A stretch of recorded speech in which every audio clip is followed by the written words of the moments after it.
Maîtrise tes émotions avec ces 10 habitudes stoïciennes. Deviens inébranlable. Il y a des jours où tu ressens une pression écrasante, où les moindres paroles, les moindres regards te touchent plus qu'ils ne devraient. Un commentaire désagréable, une déception, une critique, et tout s'effondre. Ton humeur bascule, tes pensées tournent en boucle, et soudain tu n'es plus maître de toi-même. Pourquoi? Parce que ton esprit est encore trop exposé, trop vulnérable. Tu le sais, tu veux être plus fort, tu veux cesser de réagir à tout ce qui t'atteint. Mais à chaque obstacle, chaque frustration, tu ressens cette montée de colère, de tristesse ou de doute. Comme si tes émotions prenaient le contrôle et que toi, tu ne faisais qu'observer, impuissant. C'est là que le stoïcisme entre en jeu. Cette philosophie n'est pas un simple concept abstrait, c'est un entraînement mental brutal mais libérateur. Elle ne promet pas d'éliminer les émotions, mais de les dompter, de les canaliser, de les transformer en force. Cléante, l'un des disciples de Zénon, disait « L'homme libre est celui qui ne craint rien, qui ne compte sur rien, et qui est au-dessus de ses émotions. » Voilà la clé. Ce n'est pas ce qui t'arrive qui te brise, c'est la manière dont tu le perçois et dont tu y réagis. Et ça, tu peux l'apprendre. Pendant trop longtemps, tu as laissé tes émotions te gouverner, mais il est temps que ça change. Cette vidéo va te révéler 10 habitudes qui, si tu les appliques, vont blinder ton esprit. Des habitudes simples mais redoutables, inspirées directement des stoïciens qui t'amèneront à ne plus jamais être affecté comme avant. Retiens bien ceci, tu n'es pas obligé de subir. Tu peux renforcer ton mental, apprendre à maîtriser tes émotions et ne plus jamais laisser qui que ce soit te déstabiliser. Mais cette transformation ne se fait pas en un jour. Elle demande de la volonté, de la discipline et surtout, un engagement. Alors, es-tu prêt à t'engager pour devenir émotionnellement inébranlable? Si oui, like cette vidéo, abonne-toi et active la cloche. Parce qu'ici, on ne se contente pas de parler de développement personnel. On façonne des esprits puissants. Et surtout, partage cette vidéo, parce qu'il y a quelqu'un, quelque part, qui a besoin d'entendre ce message. Respire. Prépare-toi à déconstruire tout ce qui t'affaiblit. Et avançons. À partir d'aujourd'hui, chaque mot que tu prononces envers toi-même doit être une arme qui te fortifie. Parle-toi comme un maître, et tu deviendras un maître de toi-même. Commençons par la première habitude, prends le contrôle de ta réaction immédiate. La plupart des gens sont esclaves de leur réaction. Un mot de travers, une remarque piquante, un message inattendu, et c'est terminé. L'émotion jaillit comme un feu incontrôlable, et avant même d'avoir réfléchi, la réponse est lancée. Puis viennent les regrets. Le stoïcisme nous enseigne qu'un esprit fort ne réagit pas sous l'emprise de l'émotion. Il observe, il analyse, puis il choisit la meilleure réponse. Sénèque disait « Le plus grand pouvoir, c'est de n'en accorder aucun aux offenses. Tant que tu réagis à chaud, tu donnes aux autres le contrôle de ton état mental. Imagine que quelqu'un t'insulte en pleine rue. Si tu réponds immédiatement, tu entres dans son jeu, tu valides son attaque, tu participes à son drame. Mais si tu ne réagis pas, soudain c'est lui qui perd son emprise. Il attend une réponse, une explosion, mais il n'obtient rien. Et toi, tu restes maître de toi-même. Ce principe s'applique à tout. Les critiques, les tensions, les mauvaises nouvelles. Tout ce qui déclenche une réaction impulsive doit être suspendu. Avant de parler, de répondre, de décider, respire. Laisse passer quelques secondes, quelques minutes, quelques heures si nécessaire. Regarde les plus grands stratèges, les leaders inébranlables. Ils ne réagissent jamais à chaud, parce qu'ils savent que l'instant où l'émotion prend le dessus est l'instant où l'on perd le contrôle. Une réaction trop rapide, et tu donnes un avantage à ceux qui veulent t'ébranler. La pause avant la réaction est un acte de force. Elle t'empêche de regretter des mots prononcés sous la colère, des décisions prises sous la peur. C'est dans ce court instant de silence que réside ta liberté. Plus tu développes cette capacité, plus ton autorité naturelle grandira. À partir de maintenant, fais cet exercice. Pendant 3 jours, impose-toi un temps de réflexion avant chaque réaction émotionnelle.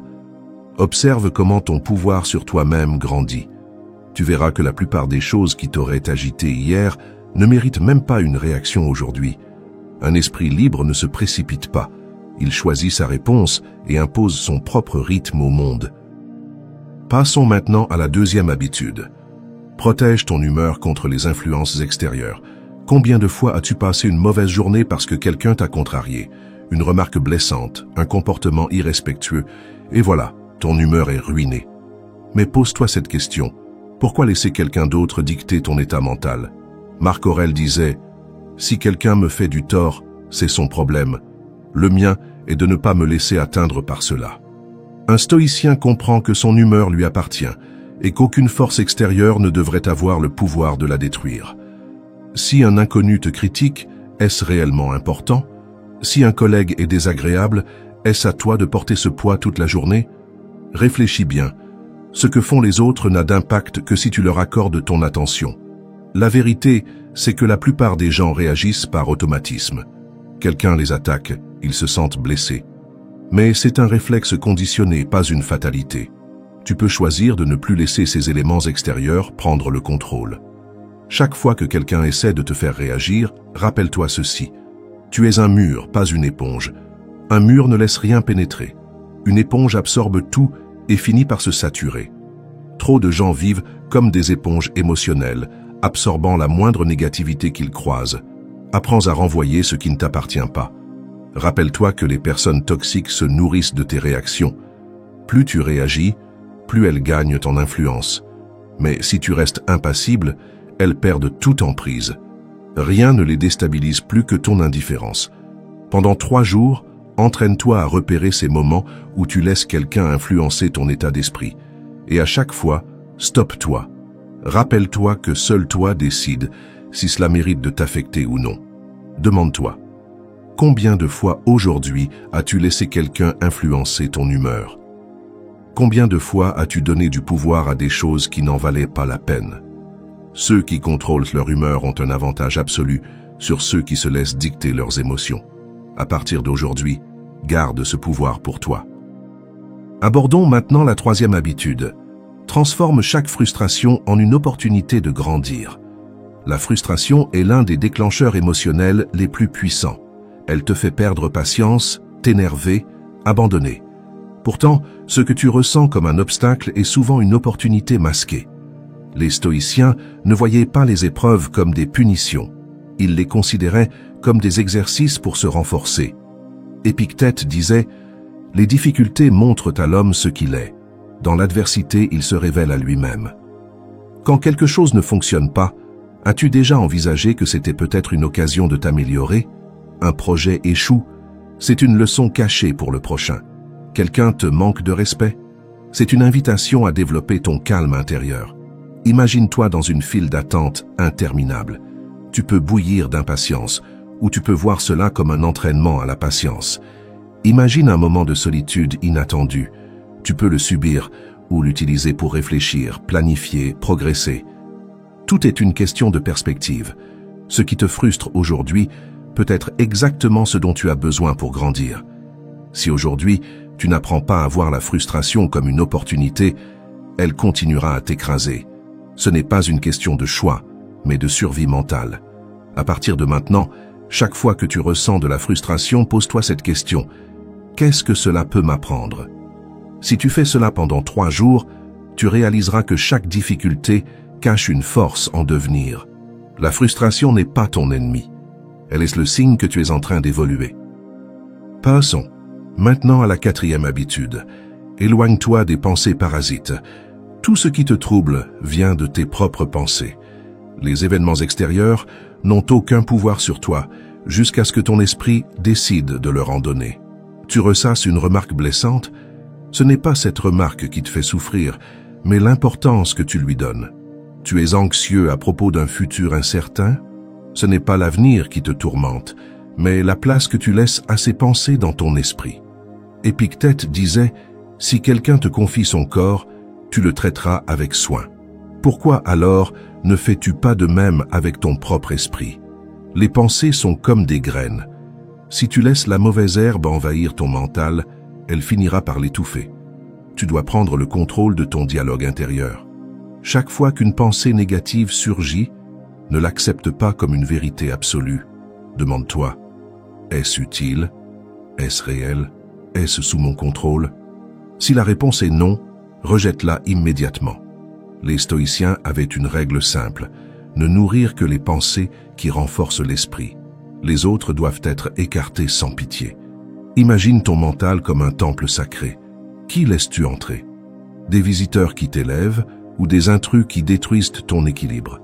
Si une pensée négative apparaît, tu as deux choix, l'amplifier ou la désamorcer.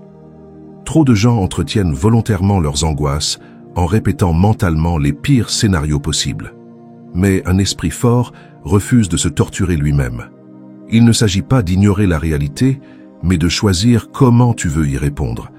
Ce que tu penses en boucle devient ta perception du monde. Si tu nourris des pensées sombres, ton univers deviendra sombre. Si tu nourris des pensées de force, tu deviendras plus fort. Tu peux continuer à entretenir les mêmes pensées et obtenir les mêmes résultats. Ou alors, tu peux décider maintenant que ton esprit ne sera plus une poubelle mentale, mais un sanctuaire de puissance. Abordons maintenant la 5e habitude. Ne cherche ni l'approbation, ni la validation. Penses-tu vraiment que l'opinion des autres devrait dicter ta vie? Alors, pourquoi donnes-tu tant de pouvoir à ce que pensent des gens qui, au fond, n'ont aucune emprise sur ton destin?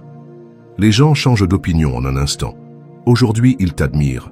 Demain, ils t'ignorent. Si ton équilibre dépend de leur reconnaissance, tu seras constamment en déséquilibre. Les stoïciens ne vivaient pas pour plaire, ils vivaient selon leurs principes. Marc Aurèle disait « Ne perds pas ton temps à discuter de ce que doit être un homme bon, contente-toi d'en être un. » Si tu fais ce qui est juste, tu n'as pas besoin de l'approbation des autres. Si tu cherches leur validation, c'est que tu doutes encore de toi-même. L'erreur que beaucoup font, c'est d'adapter leur comportement en fonction de ce que pensent les autres. Mais l'opinion des autres n'est qu'un miroir déformé, un reflet subjectif influencé par leurs propres insécurités. Si tu bases ta valeur sur leur validation, tu seras à la merci de leurs humeurs, de leurs jugements changeants. Un jour, ils t'aimeront. Le lendemain, ils t'ignoreront. Ce n'est pas une base solide pour construire ta confiance. Pire encore, chercher à plaire à tout le monde signifie souvent se trahir soi-même. Combien de fois as-tu caché une partie de toi pour éviter d'être critiqué? Combien de fois as-tu évité une décision importante par peur du regard des autres? Ne cherche pas à expliquer tes choix. Agis selon ce que tu sais être bon pour toi. Ceux qui t'apprécient vraiment te suivront. Les autres ne comptent pas. La seule validation dont tu as besoin, c'est la tienne. À partir de maintenant, sois ton propre juge. Car si tu vis pour l'opinion des autres, tu mourras par leur indifférence. Passons maintenant à la 6e habitude. Accepte que la vie soit injuste et avance quand même. Si tu attends que la vie soit équitable, tu seras déçu à chaque instant. Certains naissent avec des avantages, d'autres doivent tout arracher à la force de leur volonté. Mais se plaindre de l'injustice n'a jamais changé le monde. Sénèque disait « Le destin guide celui qui l'accepte et traîne celui qui le refuse ». Autrement dit, soit tu acceptes la réalité et tu l'utilises à ton avantage, soit tu la subis et elle te brise. Regarde l'histoire. Les plus grands esprits ont affronté des épreuves écrasantes. Nelson Mandela a passé 27 ans en prison. Aurait-il dû se plaindre de l'injustice de son sort? Non. Il l'a utilisé pour renforcer son esprit. La vraie sagesse, c'est d'accepter ce qui est et de chercher immédiatement comment avancer malgré cela. Un revers financier? Adapte-toi et reconstruis. Une trahison? Apprends et renforce tes limites. Un échec? Comprends et améliore-toi. La colère face à l'injustice ne te donnera aucun pouvoir. Ce qui t'arrive est une chose, ce que tu en fais en est une autre. Soit tu restes à blâmer le monde, soit tu transformes chaque difficulté en une force. C'est dans les situations les plus injustes que se forgent les esprits les plus puissants. Les plus grands leaders ont tous affronté des obstacles qu'ils ne méritaient pas. Mais ils ont décidé que leur réponse définirait leur destin. Ne te laisse jamais emprisonner par le ressentiment. Chaque seconde passée à maudire ce qui est injuste est une seconde de moins pour construire ce qui est possible. Tu peux rester là à ruminer l'injustice de ton sort ou bien te lever et avancer. Parce que personne ne viendra corriger l'équilibre du monde pour toi. Seuls ceux qui agissent façonnent leur propre destinée. Passons maintenant à la 7e habitude. Ne cherche pas à contrôler ce qui ne dépend pas de toi. L'une des plus grandes sources de frustration vient de cette illusion. Croire que tu peux tout contrôler. Tu veux que les autres te respectent, qu'ils réagissent comme tu l'espères, que les événements suivent le chemin que tu as imaginé. Et quand la réalité te déçoit, la frustration et la colère prennent le dessus. Mais la vérité, c'est que le monde ne fonctionne pas selon tes attentes. Tu ne contrôles pas les autres. Tu ne contrôles pas l'économie, la météo, les aléas de la vie. La seule chose sur laquelle tu as une emprise totale, c'est toi-même. Épictète disait « Certaines choses sont sous notre contrôle, d'autres ne le sont pas. » La clé du bonheur, c'est de comprendre cette différence. Si tu concentres ton énergie sur ce que tu peux réellement influencer, tu libères un immense pouvoir. Regarde les gens autour de toi. Combien passent leur temps à se plaindre de choses hors de leur portée? Ils s'indignent, râlent, blâment les circonstances. Mais pendant ce temps, ils ne font rien pour changer ce qui est en leur pouvoir. Un vrai stoïcien n'investit pas son énergie dans l'incontrôlable. Il se concentre sur ce qui est entre ses mains. Si quelqu'un te manque de respect, tu ne peux pas changer son esprit. Mais tu peux choisir de ne pas réagir. Si un projet échoue, tu ne peux pas remonter le temps. Mais tu peux analyser, apprendre et rebondir. Ce principe est la clé d'une force mentale inébranlable. Moins tu cherches à contrôler ce qui ne dépend pas de toi, plus tu deviens libre. Ce n'est pas un simple concept philosophique. C'est une discipline quotidienne. À chaque instant, tu dois te rappeler que ta paix intérieure ne doit pas dépendre des caprices du monde extérieur. Si une situation t'échappe, c'est une occasion parfaite d'exercer ton détachement. Si tu crois encore que lutter contre l'incontrôlable te rendra plus fort, pose-toi une seule question. Combien d'énergie as-tu déjà gaspillé à tenter d'imposer ta volonté à ce qui ne t'appartient pas? Arrête maintenant. Car plus tôt tu lâcheras cette illusion, plus tôt tu prendras enfin le vrai pouvoir, celui sur toi-même. Abordons maintenant la 8e habitude. Transforme la solitude en une force intérieure. Beaucoup redoutent la solitude. Ils la fuient, ils la comblent par du bruit, par des distractions, par des présences inutiles. Ils ont peur du silence, car ils ne savent pas comment y exister. Mais un esprit fort n'a pas besoin de validation extérieure. Il sait que la solitude est un terrain fertile pour la réflexion, la clarté, la transformation. Marc Aurèle écrivait « Nulle retraite n'est plus paisible que celle que l'on trouve en soi-même ». La solitude, si elle est bien utilisée, est l'un des outils les plus puissants du développement personnel. Regarde ceux qui ont forgé leur grandeur. Ils ont tous connu des périodes d'isolement. Pas parce qu'ils étaient rejetés, mais parce qu'ils comprenaient que la puissance intérieure ne se construit pas dans le bruit du monde. Si tu ne supportes pas d'être seul, ce n'est pas la solitude qui est le problème. C'est que ton propre esprit n'est pas encore un endroit où il fait bon vivre. Fais de ton monde intérieur un sanctuaire et non une prison. Utilise ces moments pour réfléchir, pour apprendre, pour grandir. Là où les autres cherchent constamment des distractions, toi trouve ta clarté. La solitude, c'est comme une pièce sombre. Certains paniquent et allument la télé pour couvrir le silence. D'autres allument une bougie et découvrent enfin ce qu'il y a à l'intérieur. Si tu es effrayé par le silence, ce n'est pas lui le problème. C'est ce qu'il te force à voir. Mais si tu oses entrer dans ce silence, tu découvriras une puissance insoupçonnée. Tu comprendras que le bruit extérieur est une illusion et que tout ce dont tu as besoin se trouve déjà en toi. Une fois que tu as fait la paix avec la solitude, il reste une dernière chose à maîtriser, ton propre corps. Car si ton esprit est une tempête, ton corps en sera toujours le reflet. Passons maintenant à la 9e habitude. Ralentis ta respiration, maîtrise ton corps, maîtrise ton esprit. Ton esprit est comme une mer agitée. Lorsque tes pensées s'emballent, que l'anxiété monte, que la colère te submerge, tu perds le contrôle. Mais il y a une chose que les stoïciens savaient et que peu de gens comprennent. Ton esprit suit ton corps. Si ton corps est tendu, si ton souffle est court, si tes gestes sont précipités, ton mental devient instable. Mais si tu ralentis ta respiration, si tu détends tes muscles, si tu adoptes une posture ferme et posée, ton esprit s'apaise naturellement. Épictète disait « C'est dans les moments où tout s'agite autour de toi que tu dois être le plus calme. » Et ce calme commence toujours par ta respiration. Regarde un boxeur avant un combat. Il ne respire pas vite, il ne bouge pas de manière désordonnée. Il contrôle son souffle, il garde une posture forte, parce qu'il sait que celui qui se précipite, qui laisse son corps être agité, perd son avantage. C'est la même chose dans la vie quotidienne. Celui qui respire lentement et profondément garde un contrôle absolu sur ses émotions. Celui qui laisse son souffle s'accélérer devient esclave de ses impulsions. À chaque moment de tension, à chaque montée de stress, fais cet exercice. Ralentis ta respiration. Inspire profondément pendant 4 secondes, retiens pendant 4 secondes, puis expire lentement. Tu verras immédiatement ton esprit s'apaiser. Ce n'est pas une simple technique, c'est un entraînement mental. Plus tu l'appliques, plus ton corps et ton esprit deviennent résistants aux tempêtes extérieures. Pendant 3 jours, observe-toi. Dès que tu ressens une montée d'émotion, ramène ton attention à ta respiration.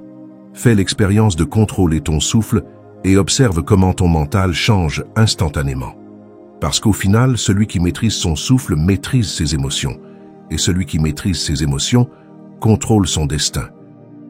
Abordons maintenant la 10e et dernière habitude. Développe l'indifférence aux distractions émotionnelles. Le monde est une arène de chaos. Chaque jour, on cherche à capter ton attention, à t'arracher à toi-même. Des conflits inutiles, des nouvelles anxiogènes, des provocations sur les réseaux sociaux. Et plus tu y réagis, plus tu te perds. Mais un stoïcien sait que l'énergie mentale est précieuse. Il sait que réagir à tout, c'est se disperser. Marc Aurèle écrivait « Il faut apprendre à ne pas se soucier de ce qui ne dépend pas de nous. » Et cela inclut les distractions émotionnelles qui t'éloignent de ce qui compte vraiment. Imagine un guerrier sur un champ de bataille. S'il se laisse distraire par le moindre bruit, par le moindre mouvement, il est perdu. Mais s'il reste focalisé sur sa mission, il avance sans faillir. Tu dois voir ta vie de la même manière. Ne laisse pas les perturbations extérieures dicter ton état intérieur. Chaque fois que tu ressens le besoin irrépressible de répondre à une provocation, demande-toi « Est-ce que cela en vaut la peine ?» La plupart du temps, la réponse est non. Et c'est là que tu gagnes du pouvoir. Car celui qui choisit où va son attention, choisit aussi son destin. Les distractions émotionnelles sont comme des pièges. Elles semblent inoffensives, mais elles t'épuisent. À force de réagir à tout, tu disperses ton énergie et tu t'éloignes de ton vrai chemin. Beaucoup confondent l'indifférence avec l'inaction. Mais être indifférent, ce n'est pas être passif, c'est choisir intelligemment ses combats. Ce n'est pas ignorer tout par faiblesse, c'est ignorer ce qui n'en vaut pas la peine pour consacrer son énergie aux vraies batailles. Celui qui gaspille sa force dans des conflits inutiles s'épuise vite. Celui qui sait où investir son attention devient redoutable. Pendant 3 jours, apprends à ignorer. Dès qu'une distraction émotionnelle surgit, ne réagis pas. Observe-la, mais refuse de lui donner ton attention. Tu découvriras une puissance intérieure que peu de gens possèdent, celle de rester inébranlable dans le tumulte du monde. Parce qu'au final, celui qui ne se laisse pas distraire par l'inutile avance là où les autres stagnent. Tu es arrivé jusqu'ici. 10 habitudes, 10 principes pour forger une force émotionnelle indestructible. Mais la vraie question est, que vas-tu en faire? Le savoir seul ne change rien. Ce qui fait la différence, c'est l'application. Tu peux écouter ces leçons, être inspiré sur l'instant, puis retourner à tes anciennes habitudes dès demain. Ou bien tu peux choisir de faire un pas concret dès maintenant. Les stoïciens ne vivaient pas dans la théorie. Ils appliquaient chaque jour, chaque instant, cette discipline mentale. Ils savaient que le monde extérieur est incontrôlable, mais que leur esprit, lui, leur appartient entièrement. Épictète disait « Personne ne peut te nuire si tu ne lui donnes pas accès à ton esprit ». Alors, à partir d'aujourd'hui, ne donne plus ce pouvoir à personne. La colère, l'anxiété, la frustration, la peur, elles ne sont pas tes maîtres, elles ne sont que des illusions qui s'effondrent dès que tu reprends le contrôle. Alors, quelle est la prochaine étape? Pendant 3 jours, applique ces principes. Pratique le silence avant de réagir. Observe tes émotions sans les laisser te dominer. Choisis où va ton attention, refuse les distractions inutiles et ressens cette puissance monter en toi. Et surtout, ne garde pas cette transformation pour toi. Il y a forcément quelqu'un dans ton entourage qui a besoin d'entendre ce message, quelqu'un qui souffre, qui lutte contre ses émotions, qui cherche à être plus fort. Alors partage-lui cette vidéo. Si vous souhaitez graver ces principes en vous, likez cette vidéo. C'est un engagement que vous prenez envers vous-même. Abonnez-vous et activez la cloche car ici, chaque vidéo est une arme pour votre progression. Et surtout, commentez. Dites-moi quelle habitude vous allez appliquer en premier et pourquoi. Parce qu'au final, les mots ne sont rien sans action. Et si tu es encore là, c'est que tu es prêt. Prêt à ne plus être esclave de tes émotions. Prêt à devenir une version plus forte de toi-même. Alors commence maintenant. 3 jours, 10 habitudes, un nouvel état d'esprit. Et regarde à quel point tout change.